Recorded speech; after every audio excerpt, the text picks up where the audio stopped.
நண்பர்களே, உறவுகளே, உங்கள் அனைவருக்கும் வணக்கத்தை தெரிவித்துக் கொள்கிறேன். இந்த உலகத்தில் இருக்கிற எல்லா மனிதர்களும் எதிர்பார்க்கிறது அல்லது விரும்புகிறது அல்லது கிடைக்கணும்னு நினைக்கிறது ஐஸ்வர்யம். ஐஸ்வர்யம் அப்படின்னா சொத்து, சுகம், வெல்த் என்று சொல்லி ஆங்கிலத்தில் சொல்வார்கள். இரண்டாவது கனம். கனம் அப்படின்னு சொன்னால் மரியாதை, கௌரவம் அல்லது ஆங்கிலத்தில் ஒரு ரெஸ்பெக்ட். மூன்றாவது ஒரு விஷயம் வாழ்க்கை, ஜீவன், வாழ்க்கை, life in all it's fullness என்று சொல்லுவாங்க. இந்த 3 காரியங்களும் ஒரு மனிதனுக்கு வேண்டும், கண்டிப்பாக அவசியமாக தேவை.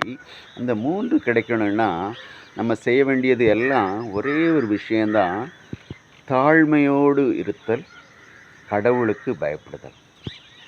தாழ்மைக்கும் கடவுளுக்கு பயப்படுதலுக்கும் வரும் பலன் ஐஸ்வர்யம், மகிமை, வாழ்க்கை. உங்களுக்கு வேண்டுமா? தாழ்மையோடு இருங்கள், கர்த்தருக்கு பயந்துங்கள். கர்த்தர் உங்களை ஆசீர்வதிப்பாராக. ஆமென்.